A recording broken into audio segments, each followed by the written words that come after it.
Turn with me, my brothers and my sisters, to Exodus, the first chapter, the 8th through the 11th verse. Then a new king, to whom Joseph meant nothing, came to power in Egypt. Look, he said to his people, the Israelites have become far too numerous for us. Come, we must deal shrewdly with them, or they will become even more numerous. And if war breaks out, they will join our enemies, fight against us, and leave the country. So they put slave masters over them to oppress them with forced labor. And they built Pithom and Ramses as store cities for Pharaoh. Scripture as it is written. May the Lord add a blessing to the reading and the hearing of God's most holy word. You may be seated in the presence of the Lord and each other. I want to use as a subject this morning the politics of they're everywhere, they're everywhere.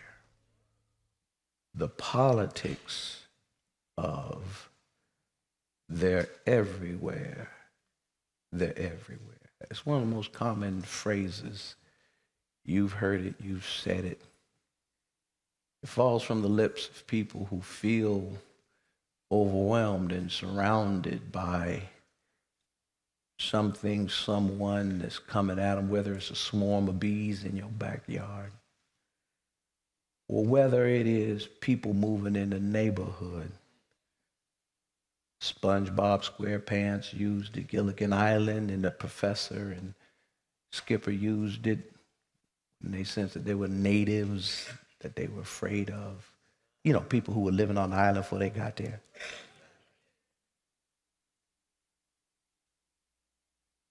Nothing make a people mean and dangerous more than when they are in the psychological space of they're everywhere.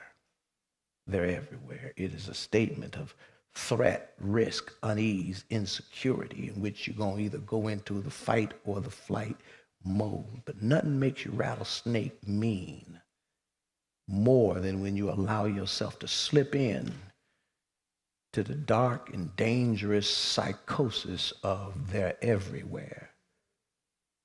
They're everywhere. And that is the psycho-emotional dynamic chemistry in the text that we lifted this morning from Exodus, when the King James says that a Pharaoh arose that knew not Joseph. That's a literary phrase, not to be taken literally, but to be interpreted essentially. What was meant by it, because it's an interpretation off of Hebrew, and it really meant that a Pharaoh arose that did not care about the history surrounding the character of Joseph. Now, you know Joseph. He was the 11th of the 12 sons born to Jacob.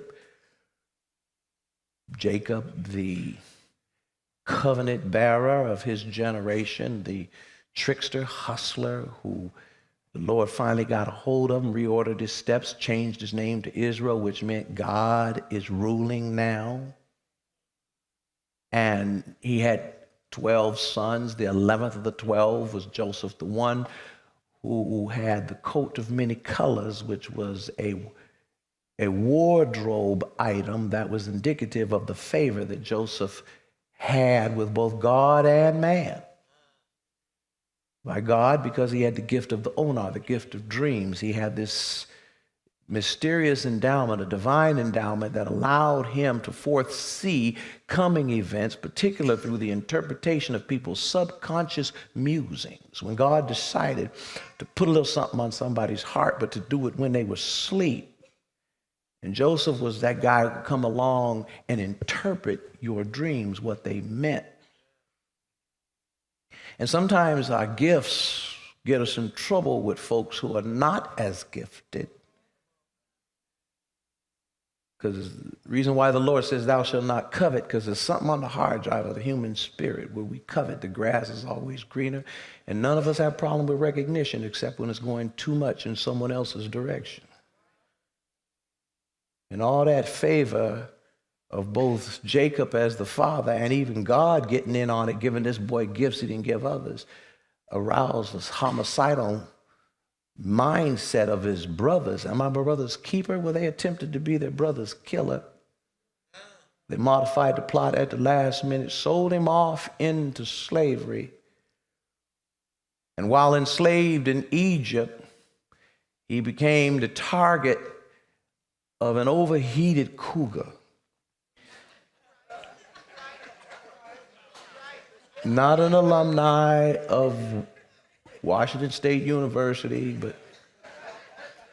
but close, because neither the woman in the text or WSU ever win the prize. She was a middle-aged woman married to a busy government official who was gone too much. And she set her eyes on this tall, handsome, Scripture says comely, which was the King Jamesian way of talking about he was good on the eyes. He was eye candy for the ladies.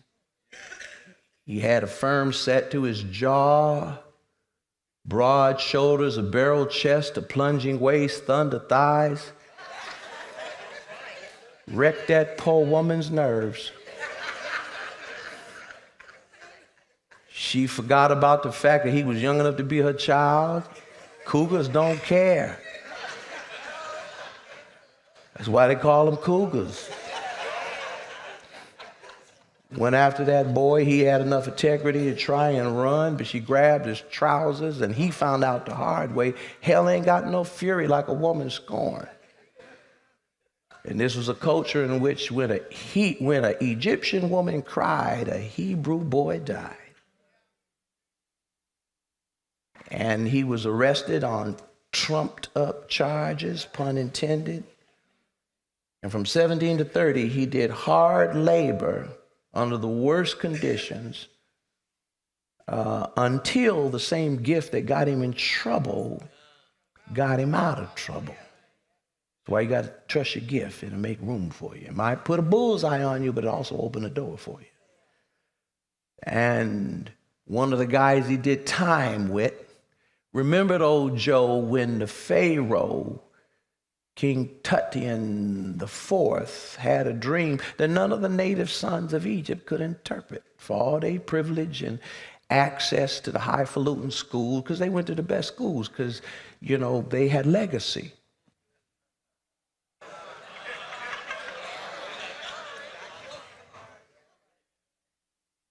But legacy don't give you gift.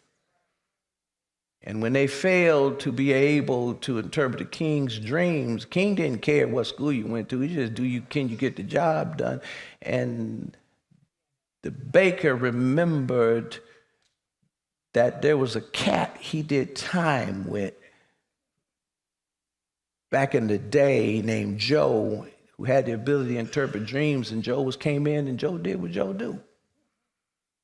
Joe said, I know what that means. He interpreted the king's dreams, and his gift saved Egypt from a forthcoming famine. And the Pharaoh then used his authority as an autocratic leader. He commuted the rest of Joe's sentence and then gifted him a wife in an arranged marriage culture. Women were given and brokered like objects. But in context, that's what he did. He gifted him a wife, a young woman named Asenath, which meant daughter of Neith. Neith was believed to be the Egyptian god of beauty and sensuality. In other words, the Pharaoh commuted his sentence, and then for his troubles, gave him a little bubbling brown sugar. The best beauty that the Nile River could provide. All the brothers in the house say, Lord, have mercy. Not Lord, Lord, have mercy. She birthed him 2 children, Manasseh and Ephraim. Manasseh he named Forget About My Troubles. Ephraim essentially meant God has been good. That's the way that woman loved on him. She made him forget about all that hard time. And if he didn't know the Lord was good before he met her, he knew he was good. She was good now. And then Joseph went to sleep with the elders, and the Pharaoh, Tati IV, gave Joseph and his family that had reunited with him, his trifling brothers. He said to them, you meant it for evil, God meant it for good. Sometimes you got to take the high road and overlook it. How many of you got trifling family members? If they sit next to you, don't raise your hand. Just look at me. Just blink. You need to know it ain't nothing new. It ain't just you. Don't take it personal. He forgave him, and then when he died, he said, take my bones up out of Egypt, bury them back in Canaan. And that's what they did. But the Pharaoh, Tati IV, decreed that Joseph, his family, his descendants, for infinite generations to come, would be a protected class in Egypt.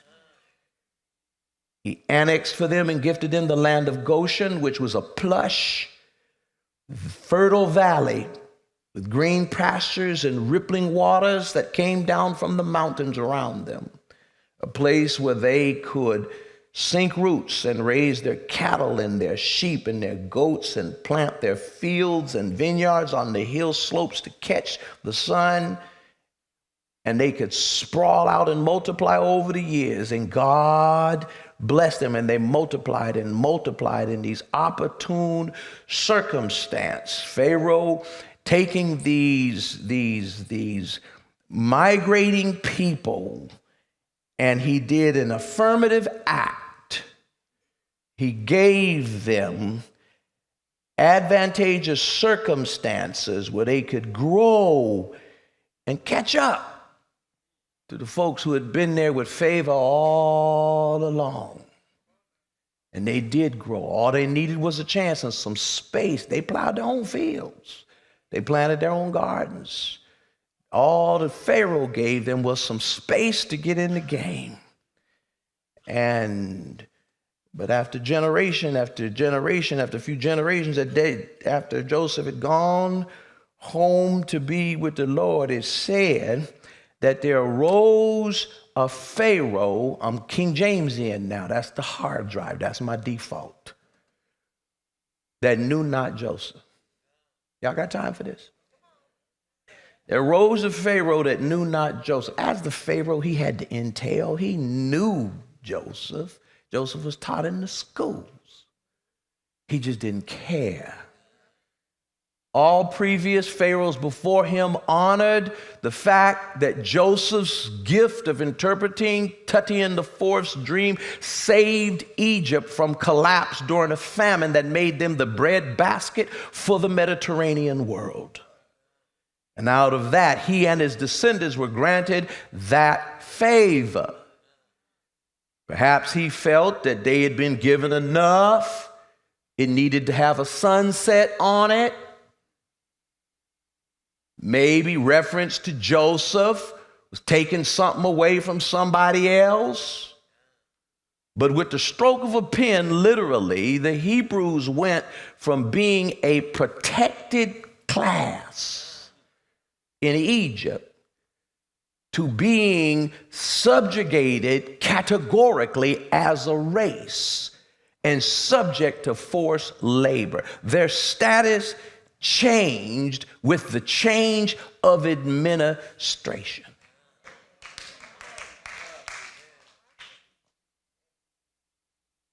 Politics matter. People say religion ain't got nothing to do with politics.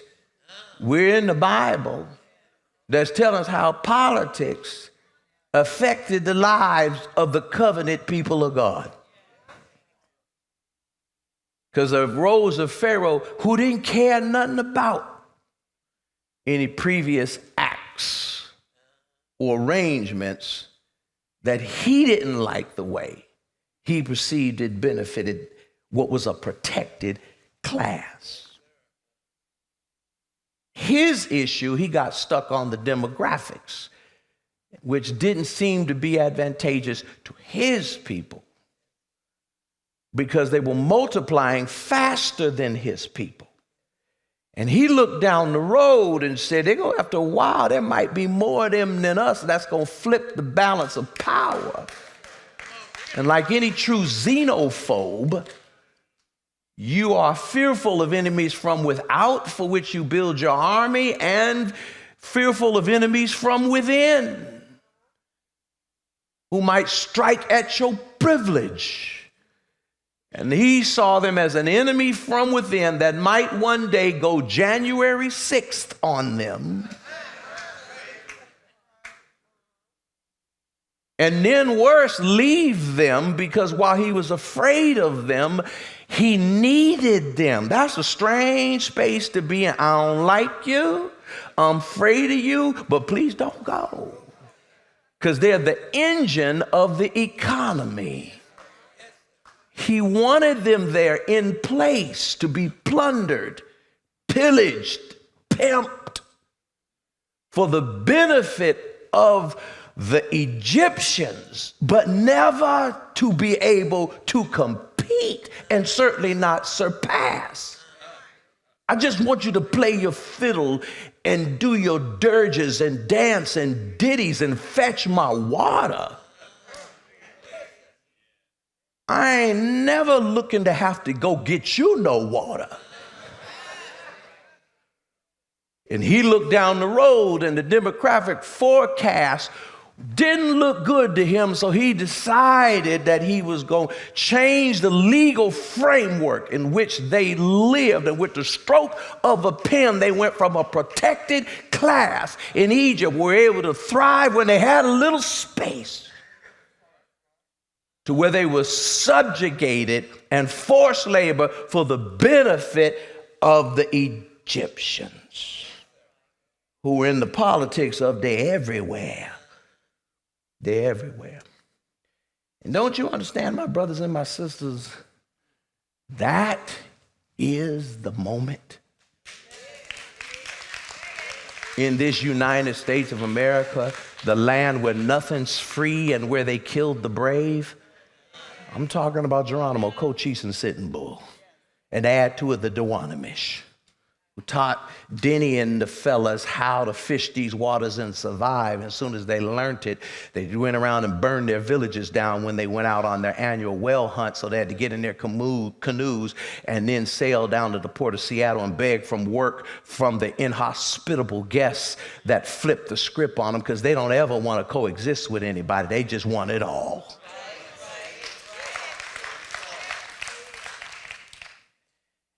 Douglas Brinkley, presidential scholar, said this past week, he recalled in interviewing Reagan that Reagan said, and I quote him, "I don't want to undo the New Deal. I voted for FDR 3 times. I want to unravel the Great Society." And Reagan had a two-pronged strategy to unravel the Great Society. You know, the Great Society, the Civil Rights Act of 1964, that outlawed discrimination in employment, housing, and in public accommodations. The Voting Rights Act of 1965 that required pre-clearance from the Justice Department before any state in the former Confederacy could change any of its local election laws. And that was the preventative measure. And then there was the reactive measure. If any of the practices were deemed to have a negative impact after the fact, then they had to be modified. And then there was the Fair Housing Act. Behind that came Roe v. Wade, so women could take control of their reproductive rights Because as the majority opinion said, women cannot take control of their economic standing if they cannot control when and under what circumstances they have children, which is the most disruptive event in a woman's life. All of these things were part of reconstituting American society on a broader base of liberty. Reagan, who at the time was considered the alt-right,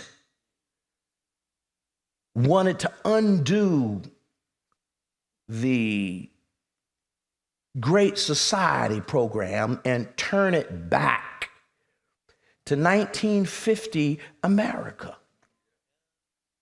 He had a two-pronged process. Number one, he wanted to degrade government. Remember him always saying, government is the problem. So elect me to be the head of something I don't like. And I just wonder how many of you would appoint a principal over a school who don't like education, or a chef in a restaurant who don't like food and can't cook. We've seen two generations of people who are anti-government infiltrating government, not to make it work, but to shut it down. Why did he want to degrade government? Because the federal government had been the tip of the spear of the corrective justice movement. It was the federal government that had the power to pass and enforce the new wave of progressive legislation aimed at reconstituting American society on a broader basis of liberty. Don't you know the real story behind Juneteenth is not that the U.S. Army showed up with a scroll to announce that freedom had come? They already knew that. Showed up June 19th with 2,000 bayonet-wielding soldiers with arms, because the recalcitrant Texans, my granddaddy used to say, worst form of white man come out of Texas. Now, I don't know if that was true. That was his opinion as a black man born in 1913. And they went in with the army because they knew the enslaved black people knew that Emancipation Proclamation had been signed 6 months earlier. The slaveholders knew. There was newspapers then. But they engaged in what Martin King said on the steps of the Lincoln Memorial, the politics of interposition and nullification. Nullification means I know what the law is, I'm just not going to do it. The federal government showed up with the troops to force them to let black folks go free. In other words, the reality for blacks and browns and gays and women in this country is, despite what's on the books, we have been able to experience no more freedom and opportunity than what the federal government could enforce on our behalf.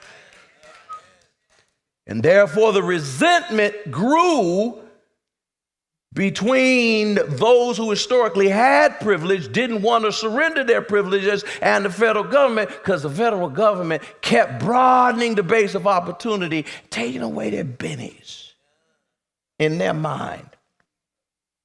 The second thing that Reagan and his group wanted to do was pack the courts, particularly SCOTUS. That's the Supreme Court of the United States. Pack it with conservative judges who would then provide a new legal framework into which all of us would have to live, so that they could mitigate against the demographical shift which wasn't in their favor, so that even when they became less than the majority, that they could still be the ruling minority, South African style, Israel style in relationship to the Palestinians. How do a minority people control the majority? Get control of the levers of law. 1982, under Reagan, the birth of the Federalist Society. The courts would set in place the legal framework for the minority rule as the nation got darker. They would nurture, groom, and set in place judges with a predisposition to turn the clock back. There was no question about what they was going to do when they got there because they were political missionaries. The conservative movement in America has been committed to restoring a 1950s version of American life. They asked Trent Lott, the senator from Mississippi, when was America at its greatest? Y'all keep talking about making America great again, turning back the clock. He said, when was America at its greatest? He said, 1955. That ought to ring a bell. 1955 was the year that 14-year-old Emmett Till was savagely murdered by a mob in Mississippi because he was sent down south. Turn your phone off, please. Sent down south to be with family.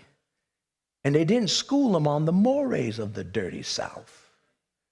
That when a black man walked down the street, he's supposed to turn his eye gaze down and away if a white woman passed by so that his beastly gaze does not contaminate her pure whiteness. It was also a place when a white woman cried, a black man died. They found out later the woman lied. I don't care how old she is. Lock her up. She got that boy killed. And they pulled that boy out of his family's home. They bashed his skull in. They cut off his genitals.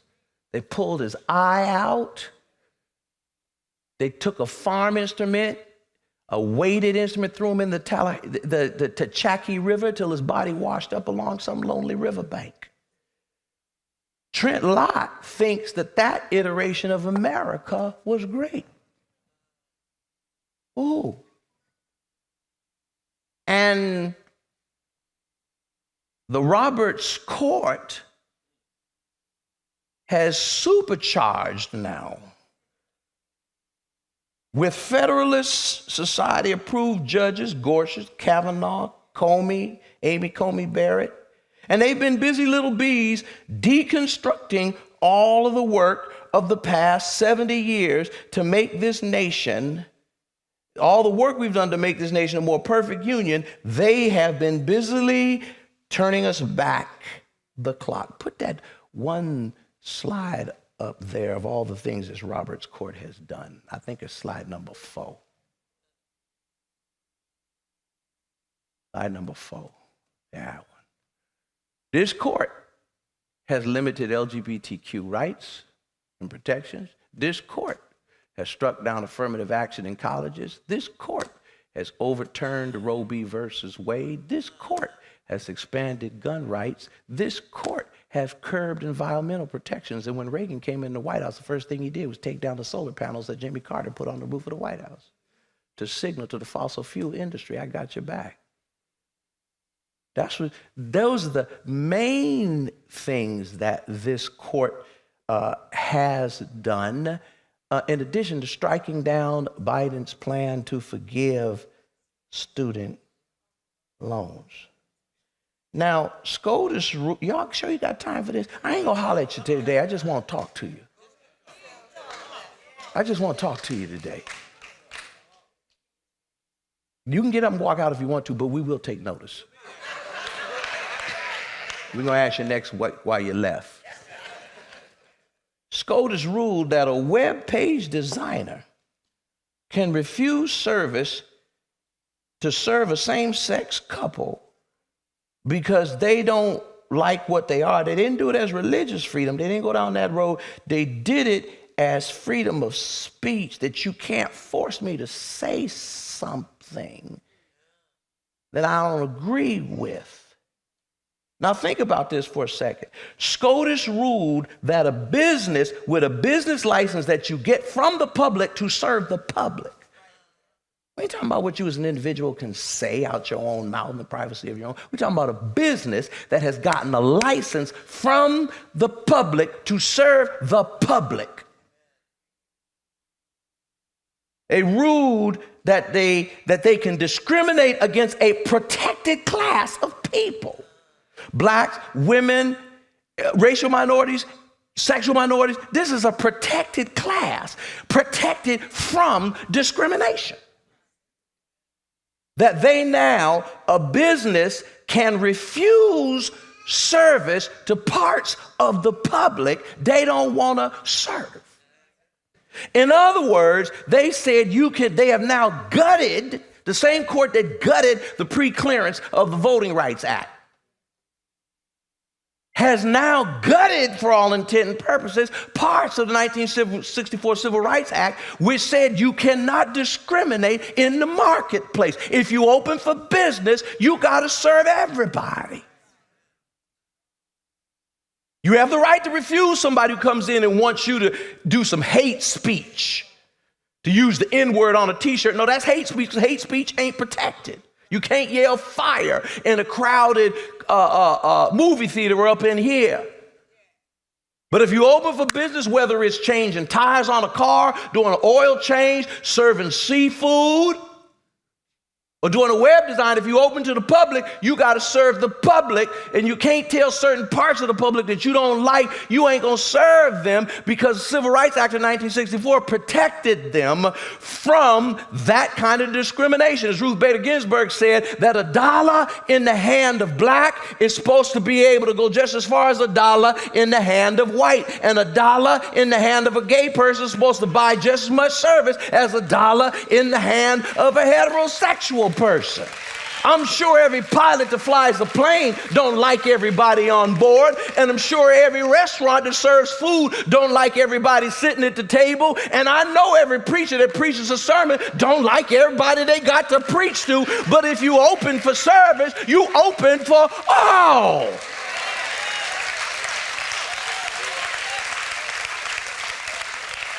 You just legalize discrimination in the marketplace. And the question is, who's next? Who else don't you like?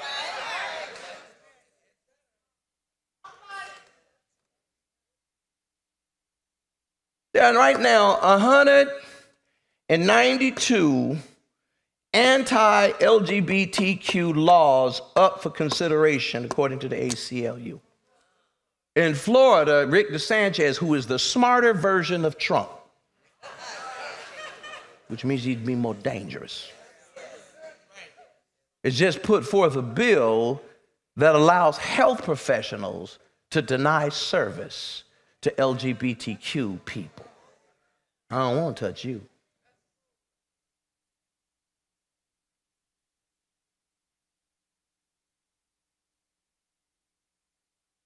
SCOTUS, the Supreme Court of the United States, packed, supercharged with Gorsuch, Amy Coney Barrett, Kavanaugh, Alito, Roberts, who's now finishing with affirmative action what he started with the Voting Rights Act when Ruth Bader Ginsburg told him to take down the pre-clearance, because you say we don't have a lot of discrimination in elections. It's like taking down your umbrella in the middle of a rainstorm because you ain't getting wet. You ain't getting wet because you got your umbrella up. Pull the umbrella down and you're going to get soaked up within 12 hours.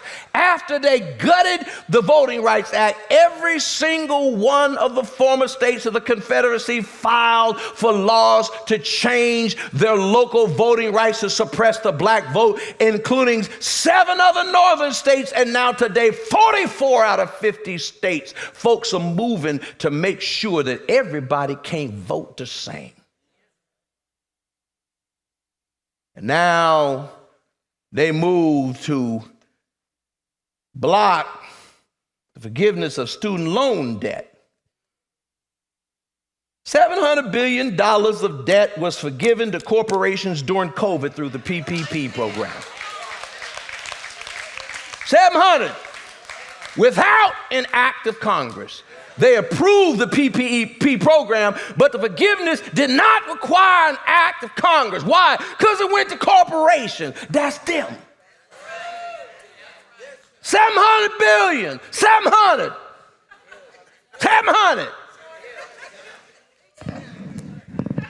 Now they balk at 400 billion because of who they perceive is included in that. Because the people go for student loans are the people who don't have enough money to begin with, because student loan was an opportunity to get in. Without student loans, I wouldn't have gone to college. Without student loans, First Lady wouldn't have gone to college. We proved that the program was right. We were not less than, because we did better than all of our classmates whose family could just write a check. All we needed was a little Goshen, a little space. Because we've always been twice as good to be considered as good.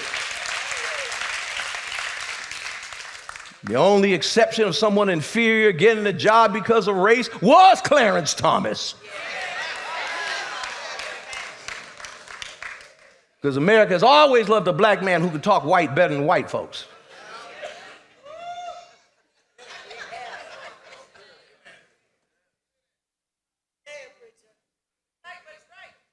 5 years after the U.S. Department of Education says that 5 years after graduation from college, for persons who have taken student loans, white students still owe an average of $31,000, while black students owe an average of $52,000. Because he had to take more loans in the first place. Sheila and I did not finish paying off our loans, so we were in our 40s. And when we first started, our monthly student loan repayment was the exact same dollar amount as our mortgage, which affected what house we bought. The reason why Ramon had come to Buffalo and live with us in a little cracker box is because them student loans wouldn't allow us to live in a more spacious home. But we repaid them loans. But we were in our 40s. We could have bought more house, which in a consumer-based economy, everybody benefits from. $52,000 for black people. That's why they didn't forgive it. They forgave $700 billion for corporations and balked at $400 million for student loans, because it's the politics of they everywhere. They struck down affirmative action. Y'all got time for this? You sure you got time for this? Because some people don't think this is preaching. Some people, all they want is, he lives. He lives. Why we dying? He lives. He lives, but is you going to be okay? I'm here to talk about, is we going to be okay?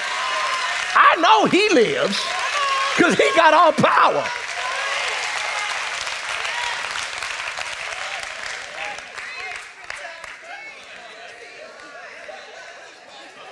They struck down affirmative action in college admissions. Is it a coincidence that they do it at a point where we just reached the fact that the majority of graduating high school seniors in the U.S. are minorities?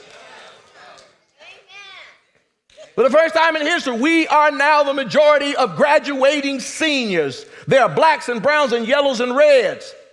And precisely at this moment, you strike down affirmative action when you know the DNA of all institutional life in America is to discriminate on the basis of race unless they are forced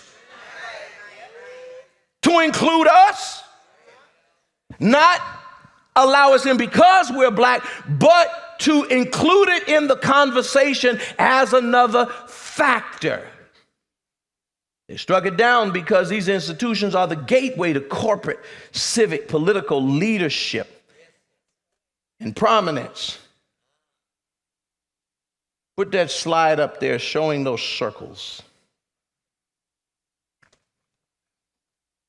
This slide up here, I'm going to take my time this morning because I only had 2 hours sleep. 2011, white Americans represented still 59%, almost 60% of college enrollment, total college enrollment in American society. You believe that that was my phone?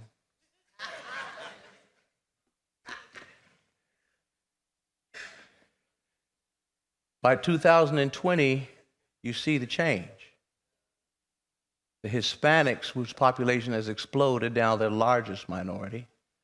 gone up. Black folks are pretty much the same.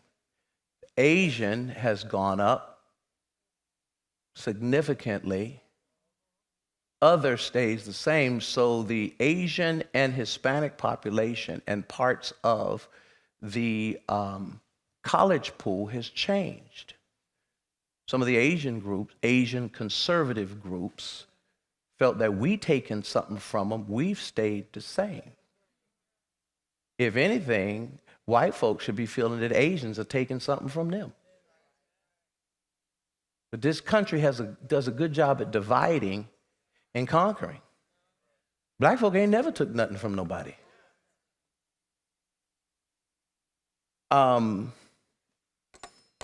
When we look and see what happened in UCLA, put that slide up there. Between 1995 and 1998, when they ended their affirmative action program, in 3 years, at just UCLA, in their graduate program, they went from 684 down to 313. They say now that it has come back up, but it took them 30 years. Just because now they only have to consider race. And think about it. You can consider whether or not you've been a veteran. You can consider whether or not you are physically challenged. You can consider whether or not you speak a second language. You can consider whether or not you're an athlete. You can consider whether or not you play the violin. And you certainly can consider whether or not your parents went there. Or you can consider whether or not you're the family of a major donor. But you can't consider the one variable in the past upon which they were excluded. Now, I can give preferential treatment to people I gave preferential treatment in the past, legacy, because I gave them preferential treatment in the past. But I can't include people who are excluded in the past. I have to exclude it consideration now because you're excluded in the past.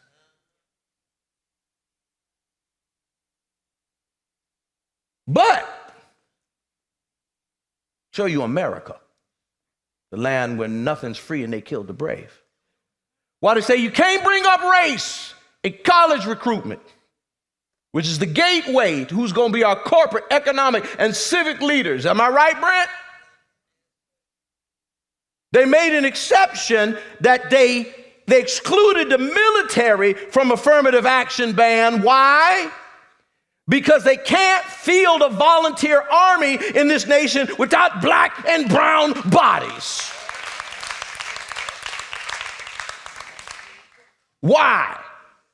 Did you know that only 30%, put that slide up there, only 30% of the current U.S. population that is under the age of 30 years of age is white? Which conversely means 70% of the U.S. population that's under 30 is black, brown, yellow, and red.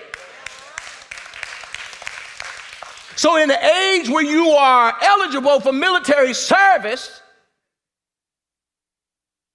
you can't, in a volunteer army where you don't draft, you literally cannot build an army without black and brown bodies. So they're going to say, we will not allow you to get any consideration and go into college, which is the pipeline to prominence and success. But we going to bring up race and going into the ghettos and the hood and the burials to get them black, brown, yellow, and red bodies off the reservation because we need you to field an army so you can go fight old white man's wars.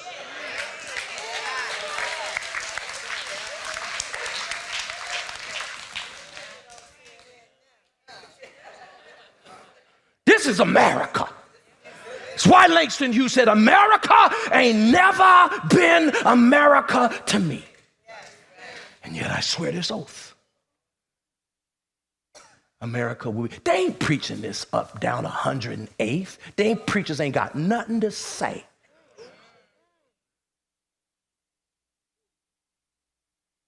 Them preachers ain't upset about privilege as treat everybody the same.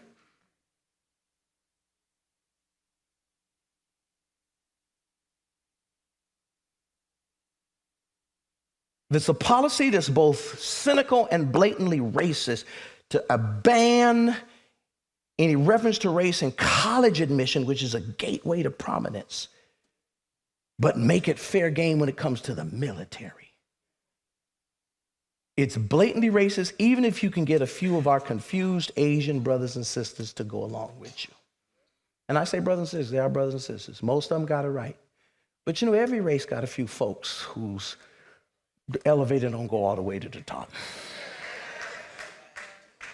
We got Clarence, Thomas, Alan Keyes, Candace Owens. Candace Owens, that's the meanest white woman I ever knew in my life. It's what I call the politics of ventriloquism. You know what a ventriloquist is? It's somebody who's good at throwing their voice, talking without moving their lips, and creating the illusion that someone else is saying it. Usually a dummy. A ventriloquist will find a dummy, put their hand up the dummy's back, pull the dummy's string, distract you, and you looking at the dummy, but everything you hearing is coming from the ventriloquist. You looking over there, but this is coming from over there. Huh? And so when you see an Asian lawsuit, that is the way it was constructed, should not have even had standing with the court, and the court went further than what they had to. See, they were fulfilling their federalist mission. The same with abortion. All of these, they shouldn't have even had standing, but they were fulfilling a mission. That that these folks are the dummies that they're throwing their voice to, because it ain't really coming from them, it's coming through them. Right now, Department of Education statistics show that blacks, Hispanics, and whites all have 60% of their high school graduates. You check out the Pew Foundation. You know, and all I get an understanding. Blacks, whites, Hispanics, 60% of their high school graduates, it's amazing, it's an equal number, all have some college. Blacks, Hispanics, whites, 60%. Asians, 80%. 80%. They're the only group whose college presence is greater than their share of the general population. And they want to make you think they being picked on by us. That's a dummy. Talking for somebody else. We've seen this ventriloquist act. We saw it in 1895. When Booker T. Washington, with the largest Southern planters and wealthiest ones standing behind him, gave his Atlanta Compromise, said black folks and white folks can be as separate and equal as fingers on a hand, which is exactly what they wanted. He became individually wealthy. We were sunk into a subjugated class without the powers of integration that Du Bois was pushing for. But he was a black man who talked white better than white folks and for white folks, and he personally benefited so that they then could use him as a buffer and say, see, it ain't about race, because Booker T agrees with it.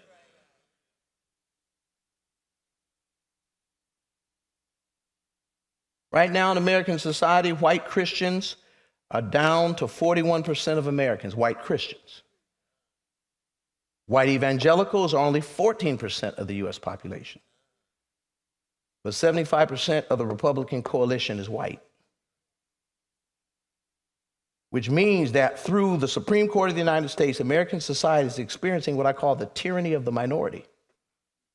The whitest, oldest, and most culturally isolated regions of the country want to impose a 1950s model of America on the rest of us, and something's got to give. Because the policies that are coming from the Supreme Court are constantly telling in America, with 70% of people under the age of 30 are now people of color.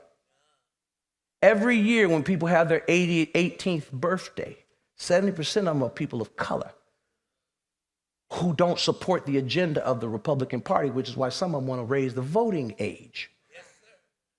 because blacks and browns and yellows and reds are aging into the voting pool, which is why they want to take precincts off of campuses, which is why they don't want to allow the student ID to be used as legitimate ID, but your card with the NRA can be used. It's about blocking access to flip elections so you can be like Texas, where white folks are 37% of the population, same as Hispanics, but they represent 80% of all elected officials because of partisan redistricting and because of voter suppression laws so that minorities can rule. That's what we're in, people setting in place the legal framework for minority rule as the demographics shift against them. And the sad thing about it is most of them wear crosses around their neck and Bibles in their hands, but their Christianity ain't never had nothing to do with how they treat other people. The things that we have to keep in mind, let me say this and get on out your way, because you know I don't like long sermons.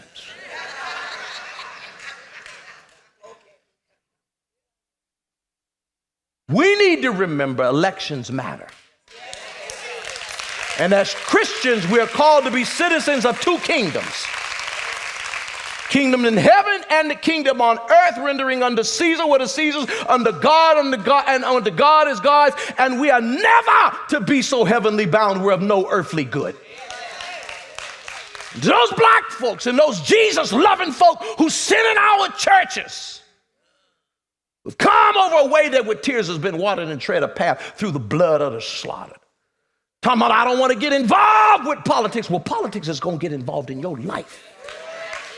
Politics will tell you if and when you got to have a baby. Politics will tell you if and when you can go to school. Politics will tell you whether or not you're strapped with debt while other people's debt is forgiven. Politics affects every aspect of your life. We're never to be so heavenly bound we're of no earthly good. And some of you went around talking about, well, I don't like Hillary. How do you like her now?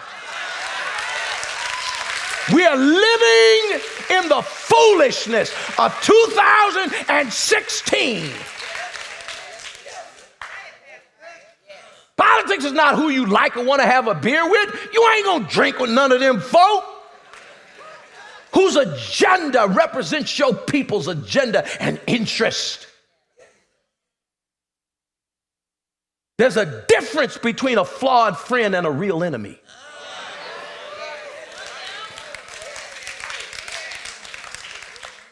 Talk about Hillary if you want to. Think of who she would have appointed to the court. Think about which women ain't there are not being forced to have a baby knowing their medical history, that it used to be before modern times that the number one cause of death of women in the marrying age was childbirth. They have the right to make a decision for them and their families.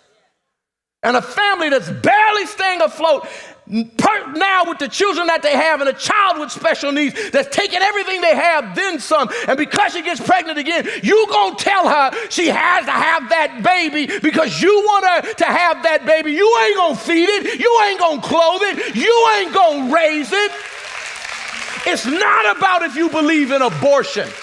It's about, do you believe in individual liberty? That we have the right to live according to our own conscience. The Constitution is always to protect you from someone else forcing something on you, not giving you the right to discriminate against somebody or force your values on somebody else. This first time in the history the court has been taking rights rather than expanding rights.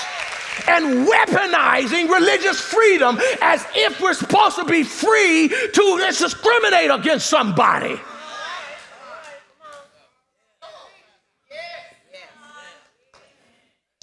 Elections matter. And we have a moral obligation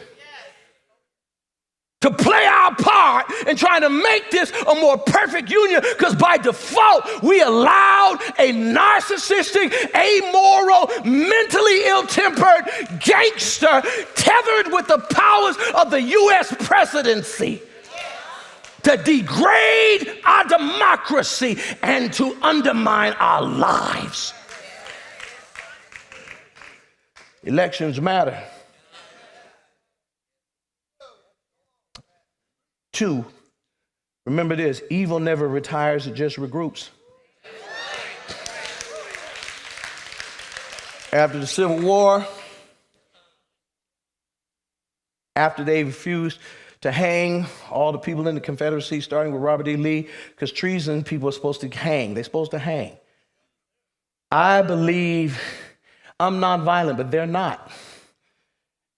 And according to their own value system, they're supposed to hang all them people who fought a war against their own country. But because they didn't, they then regrouped, and all those former Confederate soldiers became Klansmen. And they struck a deal with Rutherford B. Hayes. His name was Rutherford, but they called him Fraud because he played like a moderate to get elected in 1876. Hundreds of black people were in state offices through the country. Hundreds of black cities, entire cities had risen up. And thousands of black settlements where black people living completely independent of white folks. After slavery, black folk didn't want to live around white folks. That hadn't been good for us. But we had all the skills to create fully independent communities. In many instances, we were doing better than the white communities. And what happened in Tulsa in 1921 happened thousands of times across this country when white Tulsans were envious of the fact that black folks was doing better. And once Rutherford B. Hayes came to the court, 11 years after the war ended, Klan rioting, pulled the troops out so that black folks had no protections. They were free to wreak havoc. They burned down most of those towns. Black folks were strange fruit dangling from the branches of the poplar tree.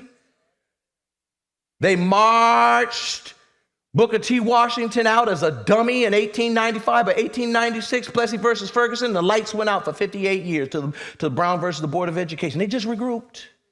They went from slavery to segregation and Jim Crow.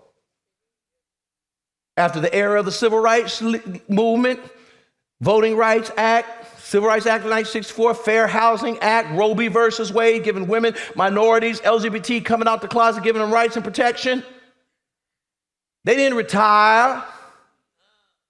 They just regrouped. Reagan came along, began degrading government, put people over agencies that they didn't believe in, taking control of the courts, playing the long game, stacking the court, so that they could give rulings that are out of sync with the beliefs and the values of the majority of Americans. They didn't retire, they just regrouped. The reality of that, since evil doesn't retire, it just regroups. It means that fighting for justice has to be a lifestyle. It's not a project that has an expiration date. Song says, I don't feel no way. No, I'm tired. I'm sick and I'm tired of the same old thing. Yes, we're tired, but though we're tired, we can't quit. Because in a nation that can enslave for 244 years and recreate slavery as Jim Crow for another 100 years and assassinate all your leaders, that nation's default position will always be discrimination, which means for people who are pursuing a more perfect union and equity and justice, that fighting for that has to be a lifestyle because the job will never be finished. I'm a yard man. I work in my yard. It doesn't matter how nice I get my yard at any given point, my work is not done. Because all the grass that I cut, every weed I pull, all the hedges that I trim, they're gonna grow back.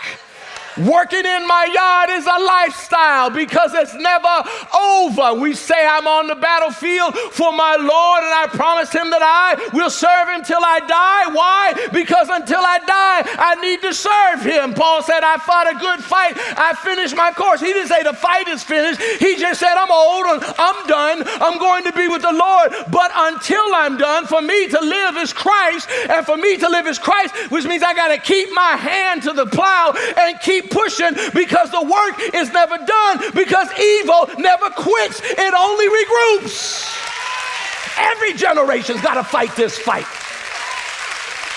The baby boomers had to fight it. The busters had to fight it. The nexters have to fight it. The millennials have to fight it. The Gen Z, the Gen X is going to have to fight it because discrimination's in the soil. We're going to always have to pull these weeds. We're going to always have to prosecute these battles because the moment we rest, it's going to come back. That's why Jesus said, I must work the works of him that sent me while it is day. Nighttime comes when no man can work. We're going to always have to fight this fight because evil never regroups. Which means then, because it never quits, it only regroups. Let me say this and I'm done. Somebody say finally. Don't you dare say it because I can stretch this 20 more minutes. We have to hang on our resurrection faith. We live on that pendulum of death, resurrection. Death, resurrection. Death, resurrection. What are you talking about? The window of application. Jeremiah Wright talks about how his mother, whenever times got hard, she would go in a room, they could hear her pacing, and she would just start shouting out in the air, he got up. He got up. Said once he got arrested, him and some friends stole a car, went joyriding. Here he was the son of a prominent Baptist preacher, college educated, going to the best schools, and then he out stealing cars. And he said that his mama, when they picked him up from the police station, they didn't know where they went wrong or what have you, so she was just in the room pacing, talking about he got up. He got up. And he asked his mama once, he said, Mama, why do you always say he got up? And she looked at him with fiery eyes, Chuck. She said, because he lives, I can face tomorrow. Now let me add a little piece to that, because let me go by Gray's Anatomy, because I learned something from that fictitious hospital here in Seattle, where grace and mercy combined, because we need grace and mercy. And I remember old crazy Amelia Shepherd, who was traumatized as a child along with her older brother Derek when their daddy was killed by a gunman who came into their store. That sent her into years of drug abuse. When she finally got clean and sober, went to medical school, became a doctor before every big surgery, she would assume the hero pose because there was a study that said if you stand like this, it makes you feel better. It does something in the brain that makes you feel better, it makes you feel stronger. So she would always assume the hero's pose.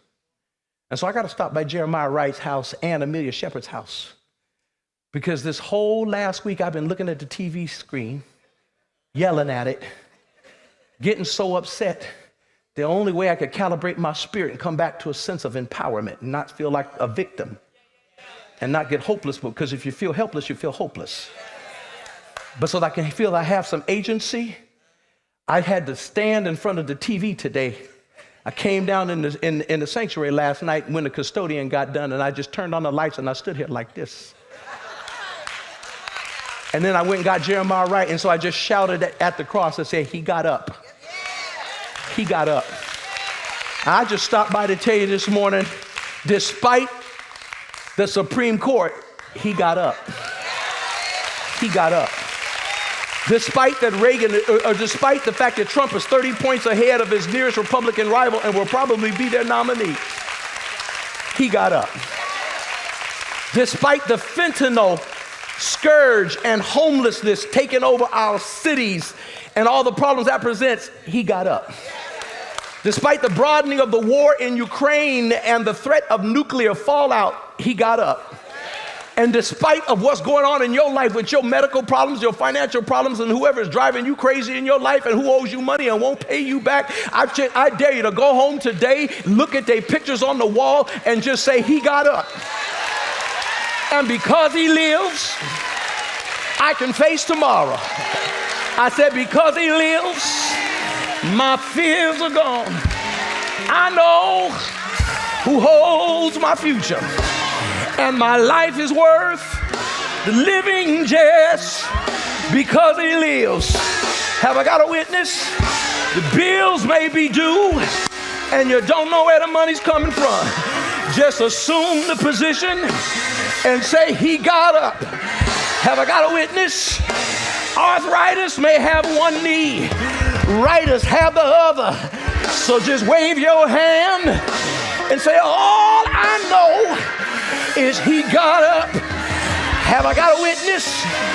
Your child may be in the grave And that hurt may never heal. But when it starts hurting real bad in the midnight hour, stand up, put your hands on your hip, and say, he got up because he lives. I can face tomorrow. In fact, I want you to practice it right now. Touch 3 people and say, neighbor, neighbor, neighbor, because he lives, I can face tomorrow. Look at somebody else and say, neighbor, neighbor, because he lives, I can face tomorrow. Say yeah, say yeah, hey, say yeah. Somebody say yeah. Say yes if you know him. Say yes if you love him. Say yes if you're going to count on him. Say yes if you're going to try him. Say yes if you're going to keep on keeping on. Say yeah. Say yeah.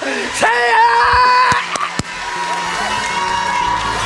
Hey, hey, hey, hey, hey, hey, hey. Let me jump on my bad leg. Hey, hey, hey, hey, hey, hey, hey, hey, hey.